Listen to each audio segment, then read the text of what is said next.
When the long hours of that mysterious night were over, and the morning was in sight, I cried, but in strange places, and never shall one room contain me quite, who in so many rooms first saw the light. Those lines are from a poem by Edna St. Vincent Millay called Sonnet 4, Not in this chamber only at my birth. Thanks for deciding to try out the next thought experiment in this short video series. They are all drawn from a book I wrote called Immortality, How Doubting Led Me to God Without Being Born Again. You can buy this book on Amazon, and you can download the first 7 chapters of the book for free at the Amazon website. This thought experiment is called, When is your birthday? So with that, let's begin. Try to picture the moment when you began. You can't really. You don't remember when you began. Maybe you began at the moment of your body's birth, but I doubt you remember that. I do have a few early childhood memories, but they don't go back to my first year in this life. But I am pretty sure someone that people claim was me existed before I was 1 year old. I have baby pictures.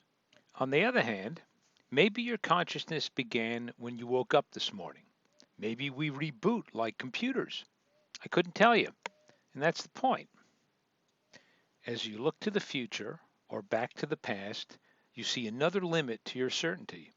You cannot remember your beginning, and you can only imagine your future. The only thing you can directly experience is the eternal present. This highlights a mistake many of us make.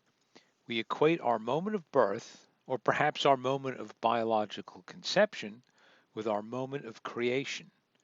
But since we can't remember the moment when the I am, which is me or you, came into being, this is an assumption, not a fact.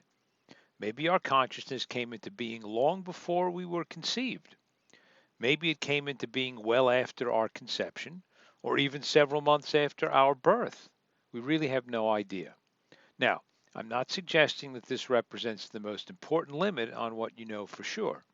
An almost infinite number of such limits seem to exist, but I think it is a particularly useful one because of its personal nature and immediacy. We really don't know how old we are. We can hold very, very little as certain. Almost everything we know, even when we began, really consists of beliefs, assumptions we make that allow us to act beyond the practically nothing that we know for sure. In the next video, which is called Thought Experiment Number 3, The Limits of Vision, I will tell you about a super important mistake many people make, especially atheists and agnostics, but not just those guys. As I said at the beginning, you can also download the first 7 chapters of the book for free at Amazon. The book contains a good deal more than just the thought experiments. The next video in this series should load automatically. If it doesn't, you can search YouTube for the channel. The best search phrase is God Through Doubting, Michael Francis Evers. I hope you go on to the next video.